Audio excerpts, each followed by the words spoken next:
Sir, ಈಗ ಯಾದಗಿರಿ ಜಿಲ್ಲೆಯ ಸುರಪುರ ತಾಲೂಕಿನ ಏನು ಕೃಷ್ಣಾ ನದಿ ವ್ಯಾಪ್ತಿಯಲ್ಲಿ ಶೆಳಗಿ, ಮುಷ್ಟಹಳ್ಳಿ, ಸೂಗೂರು, ಹೆಮ್ಮಡಗಿ, ಚೌಡೇಶ್ವರ, ಕರ್ನಾಳ ಏನು ಗ್ರಾಮಗಳ ವ್ಯಾಪ್ತಿಯಲ್ಲಿ ಅನಧಿಕೃತವಾಗಿ ಮರಳು ಗಣಿಗಾರಿಕೆ ಆಗುತ್ತಿದೆ ಅಂತೇಳಿ ಸಾರ್ವಜನಿಕರಿಂದ ಹಾಗೂ ಎಲ್ಲ ಗ್ರಾಮಸ್ಥರಿಂದ ಕೂಡ ತುಂಬ ದೂರುಗಳು ಬರ್ತಿದ್ವು. ಆ ಉದ್ದೇಶದಿಂದ ನಾವು ಮತ್ತು ಗಣಿ ಮತ್ತು ಭೂಮಿ ಇಲಾಖೆ ವತಿಯಿಂದ ಹಾಗೂ ಕಂದಾಯ ಇಲಾಖೆಯಿಂದ, ಪೊಲೀಸ್ ಇಲಾಖೆಯಿಂದ ಜಂಟಿಯಾಗಿ ಕಾರ್ಯಾಚರಣೆ ಕೈಗೊಂಡು ಒಂದು ಶೆಳಗಿ ಗ್ರಾಮದ ವ್ಯಾಪ್ತಿಯಲ್ಲಿ 6 ಇಟಾಚಿ ಯಂತ್ರಗಳನ್ನು ಸೀಸ್ ಮಾಡಿದ್ದೀವಿ.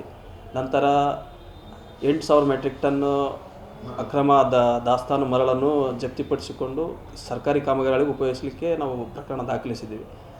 ನಂತರ ಅದೇ ರೀತಿಯಾಗಿ ಮುಷ್ಟಹಳ್ಳಿ ಗ್ರಾಮದಲ್ಲಿ ಕೂಡ 47,500 ಮೆಟ್ರಿಕ್ ಟನ್ ಸ್ಯಾಂಡ್ ಸೀಸ್ ಮಾಡಿದ್ದೀವಿ.